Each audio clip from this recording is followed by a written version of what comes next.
Israel और Gaza के बीच युद्ध विराम जल्द से जल्द हो जाए, इसे लेकर कई देश जोर लगा रहे हैं। वजह है गाजा में तबाही मचना और निहत्थे लोगों की जान जाना। हालांकि ट्रंप ने इसी बीच दावा किया है कि इजराइल गाजा के साथ युद्ध विराम के लिए तैयार भी हो गया है। लेकिन जहां एक तरफ युद्ध विराम को लेकर चर्चाएं चल रही हैं, तो वहीं दूसरी तरफ हूती विद्रोही इजराइल पर हमले करने से पीछे नहीं हट रहे। खबर यह है कि 1 जुलाई को एक बार फिर से हूतियों ने इजराइल पर मिसाइल दागी है, जिसकी वजह से इजराइल में हड़कंप मच गया। हूतियों के मिसाइल अटैक के बाद तेल अवीव, यरूशलेम और बेन गुरियन एयरपोर्ट पर सायरन बजने लगे थे। हालांकि इसे लेकर आईडीएफ ने भी अपना बयान जारी करते हुए कहा कि यमन के हूतियों की तरफ से दागी गई मिसाइल को हवा में ही रोक लिया गया था। खबर यह है कि 1 जुलाई को इजराइल को फिर से दहशत का सामना करना पड़ा है। इजराइल की तरफ से बताया गया कि इजरायली सेना ने 1 जुलाई की शाम को यमन से दागी गई मिसाइल को हवा में ही रोक दिया था। आईडीएफ ने दावा किया कि वायुसेना के जेट ने मिसाइल को लक्ष्य पर पहुंचने से पहले ही मार गिराया। हालांकि इस दौरान यरूशलेम, तेल अवीव, बेन गुरियन एयरपोर्ट और वेस्ट बैंक इलाकों में सायरन की आवाजें सुनी गई थीं। आईडीएफ ने दावा किया है कि अलर्ट स्थापित रक्षा नीति और मानक प्रक्रिया का पालन करते हैं। किसी के घायल होने या नुकसान की खबर भी नहीं है। रक्षा प्रणाली हाई अलर्ट पर है। इजराइल के होम फ्रंट कमांड ने नागरिकों से सुरक्षा निर्देशों का पालन करने के लिए कहा है। अलर्ट से मध्य इजराइल में दहशत फैल गई, लेकिन बाद में इसे झूठा अलार्म माना गया। आईडीएफ का कहना है कि यमन प्रक्षेपण स्थल था। Aim right, achieve big. At KR Mangalam University, we provide you the platform to turn your dreams into reality. At KR Mangalam University. लेकिन उसने मिसाइल के प्रकार का नाम नहीं बताया। नवंबर से लेकर अब तक हूतियों ने लंबी दूरी की मिसाइलों का इस्तेमाल करके कई बार इजराइल को निशाना बनाया है। इजराइल में अमेरिकी राजदूत माइक हुकाबी ने यमन से मिसाइल हमले पर तीखी प्रतिक्रिया व्यक्त की है। हक्कानी ने एक्स पर एक पोस्ट में कहा कि शायद उन B-2 बॉम्बर्स को यमन का दौरा करने की जरूरत है। पिछले हफ्ते ईरान के अंदर रणनीतिक लक्ष्यों को हिट करने के लिए अमेरिका ने B-2 बॉम्बर्स का इस्तेमाल किया था। याद रखें, जून में ट्रंप ने एक डील की थी, अगर हूती अमेरिकी जहाजों को निशाना बनाना बंद कर दें तो हमले रोक दिए जाएंगे। हालांकि इजराइल और यमन स्थित हूतियों के बीच ऐसा कोई समझौता नहीं हुआ है। वास्तव में 13 जून को ईरान पर इजराइल के हमलों के बाद हूतियों ने ईरान का समर्थन किया और समर्थन की पेशकश भी की थी। लेकिन जिस तरह से हूतियों ने एक बार फिर इजराइल पर हमला किया है, उससे तो साफ है कि हूतियों और इजराइल के बीच आने वाले समय में जंग और भी तेज हो सकती है, क्योंकि कहीं ना कहीं हूतियों के इस हमले का जवाब इजराइल भी जरूर देगा।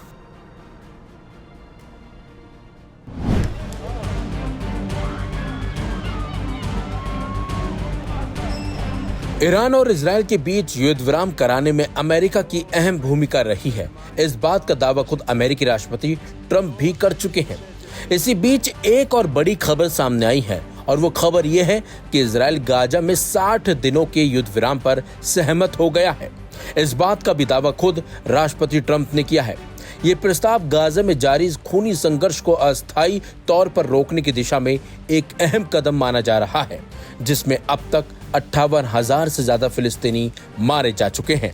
ट्रंप ने अपने social media platform truth social के जरिए इस बात की जानकारी दी है। अमेरिकी राष्ट्रपति ने लिखा, मेरे प्रतिनिधियों की इजरायली अधिकारियों से गाजा को लेकर लंबी और सार्थक बैठक हुई। इजराइल ने 60 दिनों के संघर्ष विराम के लिए आवश्यक शर्तों को स्वीकार कर लिया है।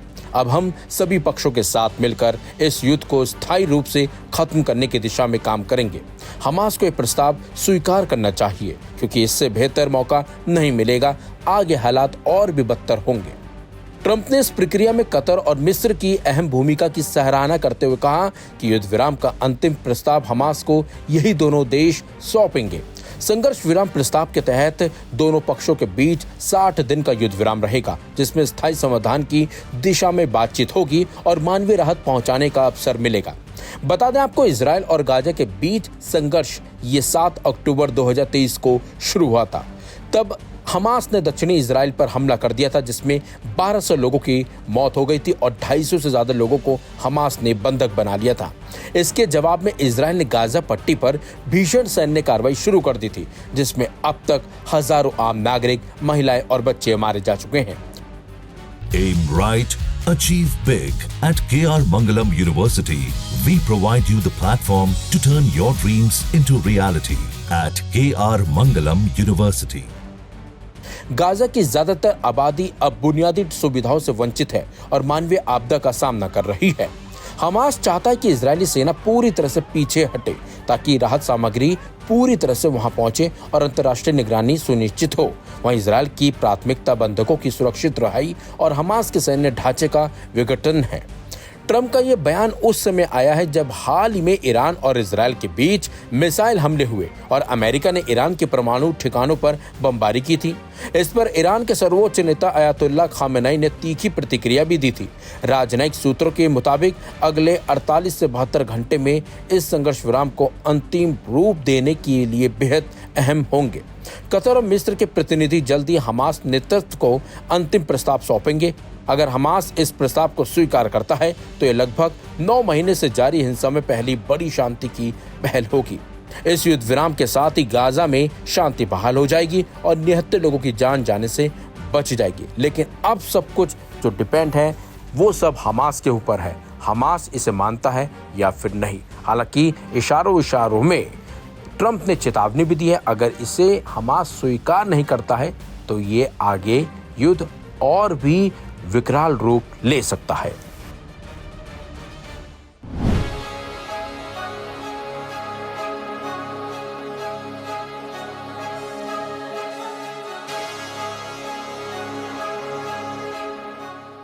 ईरान और अमेरिका के बीच चल रहे तनावपूर्ण माहौल के बीच ईरान से जुड़े एक हैकिंग समूह ने अमेरिका को धमकी दी है कि वो 100 गीगाबाइट बैच का ईमेल लीक कर देगा।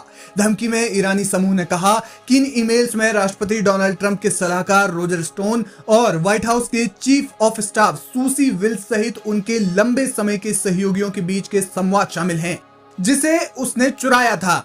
रॉयटर्स ने बताया कि 2024 में राष्ट्रपति चुनाव अभियान के दौरान एक साइबर अटैक समूह ने दावा किया था कि उसके पास लगभग 100 गीगाबाइट ईमेल है जिन्हें वो लीक कर सकता है। समाचार एजेंसी के अनुसार फर्जी नाम रॉबर्ट के तहत काम करने वाले हैकर्स ने ईमेल की सामग्री या फिर उन्हें कब जारी किया जाएगा इसके बारे में कोई जानकारी नहीं दी। वो उसे कब लीक करेंगे इसके बारे में कोई अपडेट नहीं दिया। लेकिन समूह ने पिछले साल अमेरिकी राष्ट्रपति चुनाव से पहले भी कुछ ईमेल जारी किए थे। रॉयटर्स को हैकर ने बताया कि उसके पास ट्रंप की वकील लिंडसे हॉलिगन और स्टॉर्मी डैनियल्स से ईमेल अकाउंट के भी विवरण हैं। स्टॉर्मी डैनियल्स वही एडल्ट फिल्मों की अभिनेत्री है जिसे कथित तौर पर ट्रंप के साथ संबंधों का खुलासा नहीं करने और मुंहबंद रखने के लिए ट्रंप की तरफ से $1,30,000 का भुगतान किया गया था।